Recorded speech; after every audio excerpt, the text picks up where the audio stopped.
Good morning मेरे प्यारे दोस्तों। आज की क्लास में हम लोग सॉल्व करेंगे रेडियो एक्टिवता तथा नाभिकीय ऊर्जा से रिलेटेड जितने भी क्वेश्चन आपकी बुक में दिए गए हैं, टोटल क्वेश्चन के सॉल्यूशन के साथ साथ जो भी क्वेश्चन प्रीवियस ईयर पेपर या आपके एग्जामिनेशन में पूछे जाने की संभावना है, उन क्वेश्चन को बिल्कुल बेहतरीन तरीके से सॉल्व करने वाले हैं।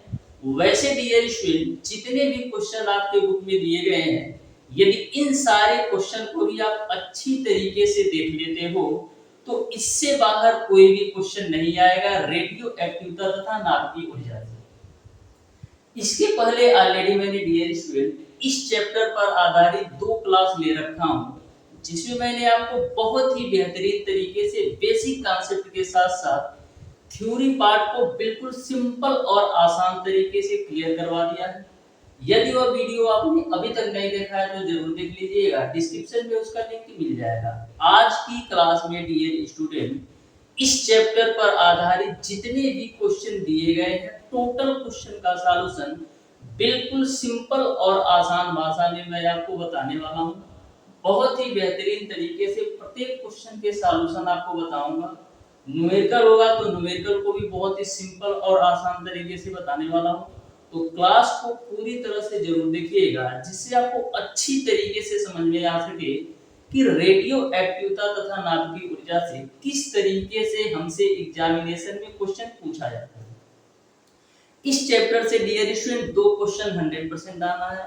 एक क्वेश्चन जो आपका होगा वो आपका न्यूमेरिकल टाइप का, और मैक्सिमम चांसेस है जो न्यूमेरिकल टाइप का क्वेश्चन होगा वो अर्ध आयु काल से ही पूछा जाएगा, और जो दूसरा क्वेश्चन होगा वो आपका थ्योरी पार्ट से पूछा जाएगा। तो स्टार्ट करते हैं डियर स्टूडेंट। देखते हैं क्वेश्चन नंबर 1। तो क्वेश्चन नंबर 1 आपका इस प्रकार से पूछा है कि रेडियो एक्टिवता की खोज किसने की थी। तो रेडियो एक्टिवता की खोज किसने की थी? रेडियो एक्टिवता की खोज हेनरी बेगुरल ने की थी। इस तरीके से क्वेश्चन नंबर 1 का ऑप्शन नंबर बी सही हो जाएगा। तो यदि आपको थ्योरी पार्ट भी अच्छी तरीके से पता है तो मैक्सिमम क्वेश्चन आप विद इन सेकंड सॉल्व कर सकते हो। जैसे क्वेश्चन नंबर 1 था, यदि आपको पता रहेगा कि रेडियो एक्टिवता की खोज हेनरी बेगुरल ने की थी तो 1 सेकंड के अंदर आप ऑप्शन को टिक करके नेक्स्ट क्वेश्चन पर चले जाएंगे। दूसरा क्वेश्चन आपसे पूछा गया है कि गामा किरणें हैं। तो जो आपका गामा किरणें होती है डियर स्टूडेंट, उच्च ऊर्जा युक्त विद्युत चुंबकीय तरंगें होती हैं। जो आपकी गामा किरणें होती हैं उच्च ऊर्जा युक्त विद्युत चुंबकीय तरंगें होती हैं, यानी क्वेश्चन नंबर 2 का ऑप्शन नंबर बी सही होगा। क्वेश्चन नंबर 3 आपका है नाभिकीय रिएक्टर में नियंत्रक छड़ें बनी होती हैं। तो जो आपका नाभिकीय रिएक्टर में नियंत्रक छड़ें बनी होती हैं कैडमियम की बनी होती हैं। इस तरीके से क्वेश्चन नंबर 3 का ऑप्शन नंबर सी सही हो जाएगा। क्वेश्चन नंबर 4 देखो, न्यूमेरिकल पूछा है, बोला है किसी रेडियो एक्टिव तत्व का अर्ध आयुकाल 10 वर्ष है। इस पदार्थ की 10 ग्राम मात्रा कितने समय में 1.25 ग्राम रह जाएगी। तो बिल्कुल सिंपल सा क्वेश्चन है, आप ध्यान से देखिएगा क्वेश्चन नंबर 4 को कैसे सॉल्व करना है। यहाँ पर बोला है कि किसी रेडियो एक्टिव तत्व का अर्ध आयुकाल 10 वर्ष है, यानी टी हाफ की जो वैल्यू दे रखा है वो इन्होंने दे रखा है 10 वर्ष। फिर आगे इन्होंने बोल रखा है इस पदार्थ की 10 ग्राम मात्रा कितने समय में 1.25 ग्राम रह जाएगी। 10 ग्राम मात्रा कितने समय में 1.25 ग्राम रह जाएगी, यानी कि इन्होंने जो प्रारंभिक मात्रा दे रखा है वो आपको दे रखा है 10 ग्राम। कितने समय में 1.25 ग्राम रह जाएगी, यानी कि शेष बची मात्रा n की वैल्यू दे रखा है इन्होंने 1.25 ग्राम। आपको बताना है कितने समय में 1.25 ग्राम रह जाएगी 10 ग्राम मात्रा। तो सबसे पहला आपको फार्मूला लगाना क्या होता है, n बराबर n0 1/2 पे पावर स्मॉल n। जो स्टूडेंट हमारी पिछली क्लासेस यानी पार्ट 1 पार्ट 2 देखे होंगे वो इस क्वेश्चन को मैक्सिमम 5 सेकंड के अंदर सॉल्व कर सकते हैं। तो यहाँ पर n की वैल्यू आपका है 1.5, n0 की वैल्यू 10 है, 1/2 n की वैल्यू आपको नहीं पता है। तो यहाँ पर 1.2 से 10 को काटोगे तो 8 बार में कटेगा, तो मिलेगा आपको 1/8 बराबर 1/2 पे पावर n। 1/8 को आप लिख सकते हो 1/2 का होल क्यूब के रूप में बराबर 1/2 का पावर स्मॉल एन। जो स्मॉल एन आपका है अर्ध आयताकारों की संख्या है। अब देखो दोनों के आधार समान हो गए तो घातों की आप तुलना करोगे तो स्मॉल एन की वैल्यू आपको 3 मिल जाएगा। अब आपको पता है डियर स्टूडेंट कैपिटल टी बराबर एन टी हाफ होता है। कैपिटल टी जो होता है कुल समय होता है तो स्मॉल एन की वैल्यू 3 हो गई और टी हाफ यानी अर्ध आयकाल आपका 10 वर्ष हो गया। तो इस तरीके से 30 वर्ष हो जाएगा यानी कि 30 वर्ष में 10 ग्राम मात्रा जो है 1.25 ग्राम रह जाएगी। 1.25 ग्राम रह जाएगी 30 वर्ष में। इस तरीके से क्वेश्चन नंबर 4 का ऑप्शन नंबर बी सही हो जाएगा। 30 वर्ष जो होगा कुल समय लगेगा। तो बिल्कुल सिंपल सा क्वेश्चन पूछा जाता है और 90% चांस है ऐसा ही क्वेश्चन पूछा जाएगा। क्वेश्चन नंबर 5 को आप ध्यान से देखिएगा, बिल्कुल सिंपल सा क्वेश्चन है ये।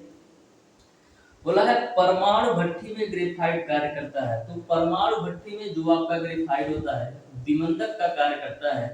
इस तरीके से क्वेश्चन नंबर 5 का ऑप्शन नंबर ए सही हो जाएगा। क्वेश्चन नंबर 6 आपका है कृत्रिम रेडियो एक्टिवता की खोज किसने की थी? तो कृत्रिम रेडियो एक्टिवता की खोज डियर स्टूडेंट किसने की थी ये आपको बताना था।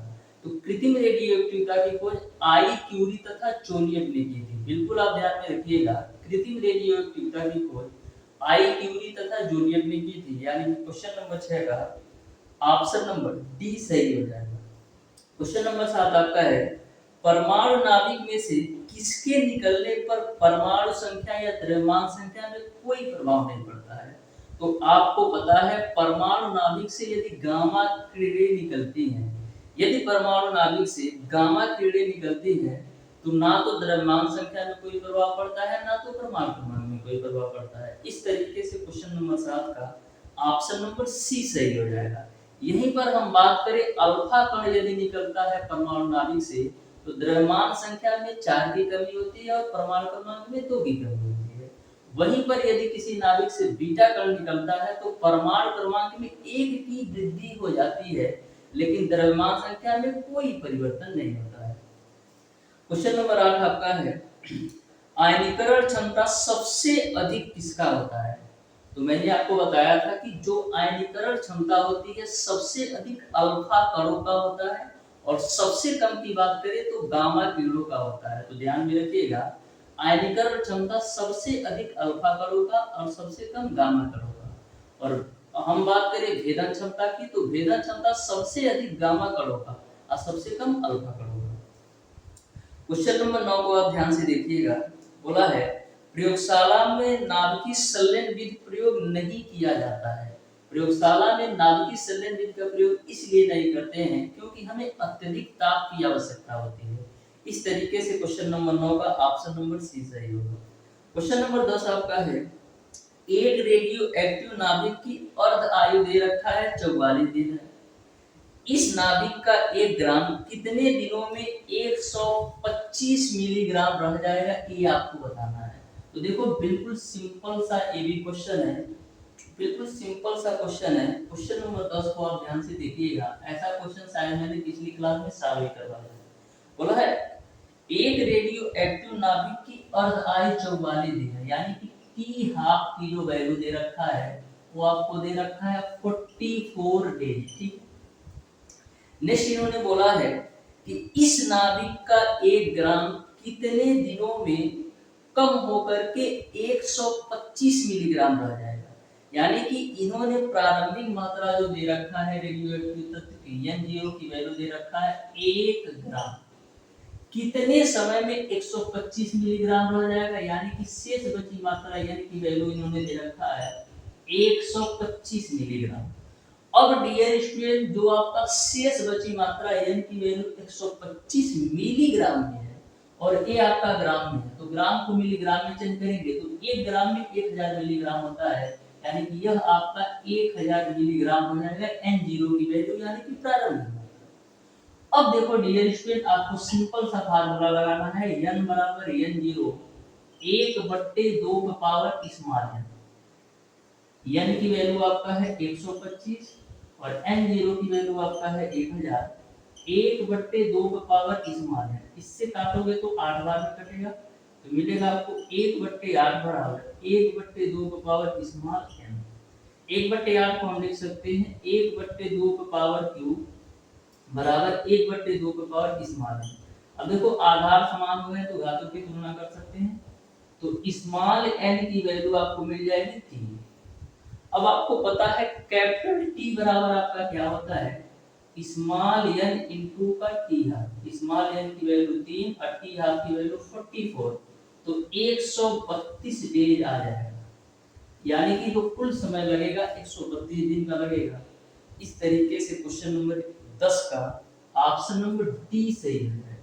तो देख सकते हो कितने सिंपल सिंपल क्वेश्चन पूछे जाते हैं। यदि आपको अच्छी तरीके से बेसिक कॉन्सेप्ट और बेसिक फार्मूला पता है, सिंगल सिंगल दो फार्मूला ध्यान में रखने हैं, एक n बराबर n0 1/2 का पावर स्मॉल n, दूसरा कैपिटल T बराबर स्मॉल n इनटू का t। क्वेश्चन नंबर 11 को आप ध्यान से देखिएगा। बोला है किसी परमाणु से बीटा कण उत्सर्जित होने का तात्पर्य क्या है। तो किसी भी परमाणु से बीटा कण उत्सर्जित होने का तात्पर्य क्या है, ये आपको बताना है। तो 4 ऑप्शन आपको दे रखा है। तो किसी भी परमाणु से बीटा कण का उत्सर्जन का तात्पर्य है कि नाभिक के न्यूट्रॉन का प्रोटॉन एवं इलेक्ट्रॉन में बदलना होता है। किसी भी परमाणु से बीटा कण निकालने का तात्पर्य है कि नाभिक के प्रोटॉन का न्यूट्रॉन एवं इलेक्ट्रॉन में बदलना होता है। यही आपका किसी भी नाभिक से बीटा कण उत्सर्जित होने का तात्पर्य होता है। इस तरीके से क्वेश्चन नंबर 11 का ऑप्शन नंबर सी सही हो जाएगा। क्वेश्चन नंबर 12 आपसे पूछा है निम्नलिखित में से बीटा कण है, तो जो आपका बीटा कण होता है इसको -1e⁻0 से रिप्रेजेंट करते हैं। ठीक है, इस तरीके से क्वेश्चन नंबर 12 का ऑप्शन नंबर बी सही हो जाएगा। क्वेश्चन नंबर 13 आपका है 88 रेडियम 226 से एक अल्फा कण उत्सर्जित होने पर नया परमाणु किस समूह में उपस्थित होगा, ये आपको बताना है। 88 रेडियम 226 से यदि एक अल्फा कण का उत्सर्जन होता है तो नया परमाणु किस समूह में आएगा, ये आपको बताना है। तो बिल्कुल सिंपल सा क्वेश्चन है 88 रेडियम 226। तो सबसे पहले आपको पता होना चाहिए कि जो आपका 88 रेडियम 226 है किस समूह में उपस्थित है। तो जो आपका 88 रेडियम 226 है वो आपका दूसरे समूह में उपस्थित है। किस समूह में, दूसरे समूह में उपस्थित है। इससे कितना, एक अल्फा कण यदि आप निकालते हो, यदि एक अल्फा कण निकालते हो तो नया तत्व में मान लेता हूं x बनता है, तो एक अल्फा कण निकलने पर परमाणु क्रमांक में 2 की कमी हो जाएगी, यानी परमाणु क्रमांक 86 हो जाएगा। परमाणु भार में 4 की कमी हो जाएगी, यानी परमाणु भार 222 हो जाएगा। ठीक है, तो मैंने आपको बताया था सोडी अथवा समूह विस्थापन के नियम के अनुसार यदि किसी परमाणु से एक अल्फा कण का उत्सर्जन होता है तो जो आपका प्राप्त नया परमाणु होता है आवर्त सारणी में 2 स्थान बाएं की तरफ खिसक जाता है। 2 स्थान बाएं की तरफ खिसक जाता है, यानी कि दूसरे समूह में है तो शून्य समूह में चला जाएगा, क्योंकि एक अल्फा कण निकलने पर 2 स्थान बाएं की तरफ खिसक जाता है। तो इस तरीके से जो नया परमाणु होगा वो शून्य समूह में आएगा, यानी क्वेश्चन नंबर 12 का ऑप्शन नंबर ए सही हो जाएगा। यहीं पर यदि मैं आपसे पूछूं कि यदि किसी भी परमाणु से एक बीटा कण निकलता है तो क्या होता है, तो यदि एक बीटा कण निकलता है तो जो आपका नया परमाणु होता है आवर्त सारणी में एक स्थान दाएं की तरफ खिसक जाता है, यानी कि यदि दूसरे समूह में है और एक बीटा कण निकला तो तीसरे समूह में चला जाएगा। ठीक है, क्वेश्चन नंबर 14 को ध्यान से देखिएगा। बोला है कि 90 थोरियम 234 से अल्फा कण उत्सर्जित होने पर प्राप्त नया पदार्थ, तो कितना है आपको दे रखा है 90 थोरियम 234। 90 थोरियम 234 से क्या करना है, निकालना है इन्होंने एक अल्फा कण, तो एक अल्फा कण निकलेगा, सॉरी एक बीटा कण निकलेगा। तो बीटा कण निकलने में क्या होता है, परमाणु क्रमांक में 1 की वृद्धि होती है और परमाणु भार में कोई परिवर्तन नहीं होता है। बीटा कण निकलने पर परमाणु क्रमांक में एक की वृद्धि होती है और परमाणु भार में कोई परिवर्तन नहीं होता है, यानी परमाणु क्रमांक 91 हो जाएगा। तो एक बीटा कण निकलने पर ये आपका हो जाएगा 90 पैलेडिनम 234 हो जाएगा। यानी कि यदि एक बीटा कण निकलता है तो परमाणु क्रमांक में एक की वृद्धि होती है और परमाणु भार में कोई परिवर्तन नहीं होता है। तो नया तत्व 91 पैलेडिनम 234 होगा। इस तरीके से क्वेश्चन नंबर 14 का ऑप्शन नंबर बी सही हो जाएगा। क्वेश्चन नंबर 15 आपका है कि 92 यूरेनियम 238 से एक अल्फा कण उत्सर्जित होने पर नए तत्व का परमाणु क्रमांक व परमाणु भार क्या होगा। तो बिल्कुल सिंपल सा ये क्वेश्चन है, ध्यान से देखना। 92 यूरेनियम 238 है, 92 यूरेनियम 238 है, इससे यदि एक अल्फा कण निकलता है तो नए तत्व के परमाणु क्रमांक व परमाणु भार में क्या परिवर्तन होगा। तो मैं मान लेता हूँ नया तत्व X बनता है, तो किसी भी परमाणु से यदि एक अल्फा कण निकलता है तो परमाणु क्रमांक में 2 की कमी होगी, यानी कि 92 यदि परमाणु क्रमांक है तो परमाणु क्रमांक 90 हो जाएगा। परमाणु भार में 4 की कमी होगी, यानी 238 है तो 234 हो जाएगा। इस तरीके से प्राप्त नए तत्व का परमाणु क्रमांक 90 होगा और परमाणु भार 234 होगा। इस तरीके से क्वेश्चन नंबर 15 का ऑप्शन नंबर ए सही हो जाएगा। नए तत्व का परमाणु क्रमांक 90 परमाणु भार 234 होगा। क्वेश्चन नंबर 16 को आप ध्यान से देखिएगा। गामा किरणों की भेदन क्षमता होती है, तो मैंने आपको बताया था कि जो गामा किरणें होती है उनकी भेदन क्षमता अल्फा तथा बीटा किरणों से अधिक होती है। इस तरीके से क्वेश्चन नंबर 16 का ऑप्शन नंबर ए सही हो जाएगा। क्वेश्चन नंबर 17 आपका है 3 अर्ध जीवन काल के पश्चात किसी रेडियो एक्टिव तत्व की प्रारंभिक मात्रा का कितना प्रतिशत शेष रहेगा, ये आपको बताना है। 3 अर्ध जीवन काल के पश्चात किसी रेडियो एक्टिव तत्व की प्रारंभिक मात्रा का कितना मात्रा शेष रहेगा, ये आपको बताना है। यानी कि क्वेश्चन नंबर 17 में आपको स्मॉल एन की वैल्यू दे रखा है 3, अर्ध आयु कालों की जो संख्या होती है वो आपका स्मॉल एन। बोला है कि 3 अर्ध जीवन काल के पश्चात किसी रेडियो एक्टिव तत्व की प्रारंभिक मात्रा का कितने प्रतिशत शेष रहेगा। तो सबसे पहले मैं मान लेता हूँ कि जो आपका प्रारंभिक मात्रा होता है वो तो आपका 100% होता है। आपको n की वैल्यू ज्ञात करना है कि कितना प्रतिशत शेष रहेगा, यानी कि शेष बची मात्रा n की वैल्यू ज्ञात करना है। तो आपको पता है n बराबर n0 1/2 का पावर स्मॉल n होता है। तो n0 की वैल्यू मैंने 100 लिया है, 1/2 स्मॉल n की वैल्यू 3, तो 100 आपका 8 होगा, 8 से काटोगे तो मिलेगा आपको 12.5, यानी कि 3 अर्ध जीवन काल के बाद किसी भी रेडियो एक्टिव तत्व की प्रारंभिक मात्रा का 12.5% शेष बचेगा। इस तरीके से क्वेश्चन नंबर 17 का ऑप्शन नंबर सी सही हो जाएगा। 12.5% शेष बचेगा 3 अर्ध जीवन काल के पश्चात। क्वेश्चन नंबर 18 आपका है अल्फा कण क्या होता है। अल्फा कण जो होता है हीलियम का नाभिक होता है, यानी He⁻² होगा। इस तरीके से क्वेश्चन नंबर 18 का ऑप्शन नंबर सी सही हो जाएगा। क्वेश्चन नंबर 19 फिर से आपसे न्यूमेरिकल पूछा है, ध्यान से देखिएगा कैसे सॉल्व करना है। बिल्कुल बेहतरीन क्वेश्चन एक है क्वेश्चन नंबर 19 भी। जैसे मैंने पिछला 2 क्वेश्चन बताया सेम कॉन्सेप्ट पर आपका क्वेश्चन नंबर 19 भी है। आप ध्यान से देखिए, बोला है किसी रेडियो एक्टिव स्रोत की अर्ध आयु आपका 30 दिन है। 90 दिन के समय के अंदर परमाणुओं का अंश जो क्षय हो जाएगा ये आपको बताना है। यानी कि किसी भी रेडियो एक्टिव स्रोत की अर्ध आयु इन्होंने दे रखा है 30 दिन है। 90 दिन के पश्चात उस रेडियो एक्टिव तत्व का कितनी मात्रा क्षय हो जाएगी, कितनी मात्रा बेकार हो जाएगी, ये आपको बताना है। तो ध्यान से देखिएगा क्वेश्चन नंबर 19 को। यहाँ पर किसी रेडियो एक्टिव स्रोत की अर्ध आयु की वैल्यू दे रखा है, वो आपको दे रखा है 30 दिन, यानी कि 30 डेज दे रखा है। बोला है कि 90 दिन के समय के अंदर, यानी कि कैपिटल T की वैल्यू जो दे रखा है वो आपको दे रखा है 90 डेज। बोला है परमाणुओं का अंश जो क्षय हो जाएगा ये आपको बताना है। तो बिल्कुल सिंपल सा कॉन्सेप्ट है, ध्यान में रखिएगा। यहाँ पर मैं मान लेता हूँ डियर स्टूडेंट, सबसे पहले हम स्मॉल एन की वैल्यू निकाल लेते हैं। कैसे निकालेंगे? टी बराबर एन टी हाफ से, तो कैपिटल टी की वैल्यू 90, स्मॉल एन की वैल्यू निकालना है, टी हाफ की वैल्यू 30 है, तो 30 तिया कितना होता है? 90 होता है, यानी स्मॉल एन की वैल्यू 3 आ गई। यानी अर्ध आयुकालों की जो संख्या है वो आपका 3 है।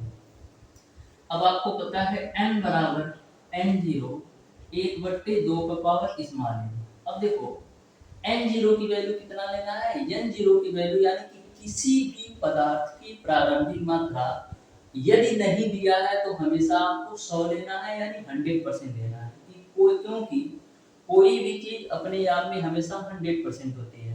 तो यदि आपका प्रारंभिक मात्रा की वैल्यू नहीं दिया है क्वेश्चन में, तो आप 100 मानते रह जाना, क्योंकि कोई भी चीज अपने आप में 100% होती है। तो 100 हो जाएगा 1/2, स्मॉल एन की वैल्यू 3 रख दो। तो यहाँ से आपको क्या मिल जाएगा? यहाँ से आपको n बराबर कितना मिल जाएगा? 100 का 1/2 का क्यूब करोगे तो 8 मिलेगा, तो 8 से कैंसिल करोगे तो 12.5, यानी कि शेष बची मात्रा कितना बच रहा है? 12.5। प्रारंभिक मात्रा आपका 100 था और शेष बची मात्रा कितना है? 12.5। तो 6 कितना हुआ? तो 6 निकालने के लिए हम लोग करेंगे क्या? 100 में से 12.5 घटाएंगे तो 87.5% हो जाएगा। इस तरीके से क्वेश्चन नंबर 19 का ऑप्शन नंबर ए सही हो जाएगा। क्वेश्चन को थोड़ा सा घुमा दिया है। इसमें पूछा है कितनी मात्रा क्षय हो जाएगा। तो देखो प्रारंभिक मात्रा 100 था और शेष बची मात्रा जो आपका है 12.5 है। तो कितने का क्षय हुआ? 100 था और बच कितना रहा है? 12.5। तो 100 में से 12.5 घटाएंगे तो 87.5 आपको मिल जाएगा कि 87.5% जो है क्षय हो रहा है, बेकार हो रहा है। क्वेश्चन नंबर 20 को ध्यान से देखिएगा। बोला है निम्नलिखित समीकरण में नाभिकीय संलयन को दर्शाता है। तो सबसे पहले आपको पता होना चाहिए कि नाभिकीय संलयन होता क्या है। तो नाभिकीय संलयन में होता क्या है डियर स्टूडेंट? दो या दो से अधिक छोटे छोटे नाभिक आपस में संयोग करके एक बड़े नाभिक का निर्माण करते हैं। इसको हम बोलते हैं नाभिकीय संलयन। यानी कि नाभिकीय संलयन में दो या दो से अधिक छोटे छोटे नाभिक आपस में संयोग करके एक बड़े नाभिक का निर्माण करते हैं। इसको हम नाभिकीय संलयन बोलते हैं। वहीं पर नाभिकीय विखंडन में क्या होता है? कोई आपका बड़ा नाभिक टूट जाता है दो या दो से अधिक छोटे छोटे नाभिकों में, उसको हम नाभिकीय विखंडन कहते हैं। नाभिकीय विखंडन का मतलब बड़ा नाभिक टूट करके दो या दो से अधिक छोटे नाभिकों में टूटता है। नाभिकीय संलयन का मतलब यह है कि दो या दो से अधिक छोटे नाभिक आपस में संयोग करके बड़े नाभिक का निर्माण करते हैं। तो यहाँ पर देखो संयोग किसमें हो रहा है? तो बिल्कुल सिंपल सा कॉन्सेप्ट है। ऑप्शन नंबर ए में ये दे रखा है कि 1H1 प्लस 1H1 मिलकर के क्या बना रहे हैं? मिलकर के बना रहे हैं हीलियम का नाभिक, यानी कि 2He⁴। इस तरीके से क्वेश्चन नंबर 20 का ऑप्शन नंबर ए ही सही हो जाएगा। ऑप्शन नंबर ए जो होगा वो बिल्कुल राइट आंसर हो जाएगा, क्योंकि इसमें दो छोटे छोटे नाभिक आपस में संयोग करके बड़े नाभिक का निर्माण कर रहे हैं, इसलिए नाभिकीय संलयन का एग्जांपल है। क्वेश्चन नंबर 21 आपका है नाभिकीय रिएक्टर कौन सा कार्य करता है? तो जो आपका नाभिकीय रिएक्टर होता है डियर स्टूडेंट, नियंत्रित ढंग से नाभिकीय ऊर्जा का उत्पादन करता है। जो आपका नाभिकीय रिएक्टर होता है नियंत्रित ढंग से नाभिकीय ऊर्जा का उत्पादन करता है, यानी क्वेश्चन नंबर 21 का ऑप्शन नंबर बी सही होगा। क्वेश्चन नंबर 22 आपका है नाभिकीय परिवर्तन 84। क्वेश्चन नंबर 22 को देखते हैं एक बार, थोड़ा सा मिसप्रिंट लग रहा है। क्वेश्चन नंबर 22 को ध्यान से देखिएगा। अच्छा, बोला है कि 84 लेड 215 से 82 लेड 211 में कितने अल्फा कण का उत्सर्जन होता है? देखो 84 लेड 215 से आपका बन रहा है 82 लेड 211। तो 84 लेड 215 से 82 लेड 211 बनने में कितने अल्फा कण का उत्सर्जन हो रहा है, ये आपको बताना है। तो यहाँ पर आप देख सकते हो कि द्रव्यमान संख्या में 4 की कमी हो रही है और परमाणु क्रमांक में 2 की वृद्धि हो रही है, तो कितने अल्फा कण का उत्सर्जन हो रहा है? केवल एक अल्फा कण का उत्सर्जन हो रहा है। इस तरीके से क्वेश्चन नंबर 22 का ऑप्शन नंबर ए सही हो जाएगा कि एक अल्फा कण का उत्सर्जन हो रहा है, क्योंकि द्रव्यमान संख्या में 4 की कमी और परमाणु क्रमांक में 2 की कमी हो रही है। क्वेश्चन नंबर 23 आपसे पूछा है कि 1H1 प्लस 0N1 क्या है? तो 1H1 प्लस 0N1 जो आपका होता है ड्यूटेरियम होता है, यानी कि क्वेश्चन नंबर 23 का ऑप्शन नंबर सी सही हो जाएगा। क्वेश्चन नंबर 24 बिल्कुल सिंपल सा और डायरेक्ट क्वेश्चन पूछा है कि हाइड्रोजन बम आधारित है, तो जो आपका हाइड्रोजन बम होता है नाभिकीय संलयन पर आधारित है, और जो आपका परमाणु बम होता है ये आपका नाभिकीय विखंडन पर आधारित है। तो दोनों चीजें ध्यान में रखिएगा, जो आपका हाइड्रोजन बम होता है नाभिकीय संलयन पर आधारित है, और जो आपका परमाणु बम होता है नाभिकीय विखंडन पर आधारित है। क्वेश्चन नंबर 25 पर आ जाइए। बिल्कुल सिंपल और आसान सा ये भी क्वेश्चन है, जो कि आपका अर्ध आयु काल से रिलेटेड क्वेश्चन पूछा है। बिल्कुल सिंपल तरीके से इसको आप हल कर सकते हो। तो क्वेश्चन नंबर 25 में बता देता हूँ। देखो, बोला है रेडियम 226 की अर्ध आयु जो है वो आपका 1580 वर्ष है, ठीक है। 4740 वर्षों के पश्चात वह अपने प्रारंभिक मात्रा का कितना शेष रहेगा ये आपको बताना है। तो बिल्कुल सिंपल सा कॉन्सेप्ट है, इस क्वेश्चन को आप ध्यान से समझिए, सॉल्व आपको करना है।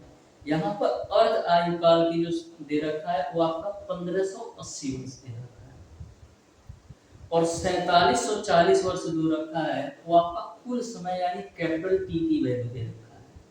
तो आपका होता है कैपिटल टी बराबर स्मॉल एन इंटू का टी। आप इस फार्मूले से आप स्मॉल एन की वैल्यू निकालोगे तो आएगा 3। अब आपको पता है n बराबर n0 1/2 का पावर n होता है, तो इस फार्मूले पर लगाइएगा तो क्वेश्चन नंबर 25 आपका सॉल्व हो जाएगा। तो क्वेश्चन नंबर 25 आप सॉल्व करके बताइएगा कौन सा ऑप्शन सही होगा। क्वेश्चन नंबर 26 आपका है बिस्मन अभ्रक में कौन सा चिन्ह नहीं छोड़ता है? तो बिस्मन अभ्रक में जो आपका न्यूट्रॉन होता है ये चिन्ह नहीं छोड़ता है। क्वेश्चन नंबर 23 आपका है नाभिकीय रिएक्टर में नियंत्रक छड़ें किस लिए प्रयोग की जाती है?